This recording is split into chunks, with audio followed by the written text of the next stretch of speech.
tupo hapa waandishi wa habari kama wenzangu walivyotangulia, ni kwamba jana wenzetu wazee walikuja walifanya press yao, lakini mpaka sasa hivi inaonekana kabisa kwamba Yanga ana dhamira ya kuiharibu mpira wa Tanzania, kwa sababu mpira wa sasa hivi umekuwa kama vita. Simba na Yanga ni watani wa jadi, miaka nenda miaka rudi, lakini tunashangaa sasa uongozi uliokuwepo sasa hivi umeharibu kuanzia ligi, imeanza kudhamini timu 8. Tumesema hawakuelewa maana yake. Yanga imefika inachagua marefa. Timu inapocheza wanazionga zile timu zingine kiasi kwamba anaachiwa goli 5, goli 7. Uwezo wa Yanga ni mdogo. Sasa hivi Simba ipo vizuri, na Yanga anajua kabisa kwamba Simba ipo vizuri. Kigezo cha tarehe 15 Yanga hataki kufika uwanjani, sio kusema eti kwa sababu kwa nini siku hiyo hatukwenda. Sio kweli, kwa sababu anaona kabisa maduka yote aliyokuwa nayo sasa hivi yapo kwao. Kwa hiyo sasa hawana pa kupenyeza rupia zao walizokuwa wanapenyeza mwanzo. Sisi tunawaambia tarehe 15 tunawataka Yanga uwanjani, waje wacheze mpira. Sisi tumejiandaa na wao wanajiandaa, ila uongozi wanashindwa kuwaambia ukweli kwamba wanataka kuileta timu.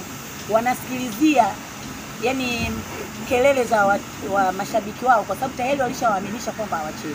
Lakini uongozi unataka kabisa kucheza na wanajiandaa, ila hawana jinsi, watawaambia nini watu wao. Sasa sisi kwa press ya jana tunawaambia kabisa kwamba Simba ipo tayari, michezo ni furaha, nchi inaitegemea sana Simba na Yanga. Sisi hivi tunaenda kwenye uchaguzi. Unapoleta tafrani ya Simba na Yanga, unaleta tafrani ya utawala kwenye nchi. Aangalie sasa hivi anagombea, anataka uongozi. Sasa kama hawezi kuituliza timu yake, atashindwa kutuliza hata hao wanaotaka kwenda kuwatawala. Sasa aangalie kabisa, alete timu na aiwezeshe Yanga irudi kwenye msimamo, irudi kwenye utaratibu wa utani wa jadi wa Simba na Yanga. Sasa hivi imekuwa ni vita. Anataka kutawala kwa yani iwe inashinda Yanga tu. Hamna mchezo huu. Hata si juzi tumefungwa na Singida. Tumekubali timu yetu ilichoka. Tumekubali kwamba tumefungwa. Yanga hataki kukubali kwamba amefungwa.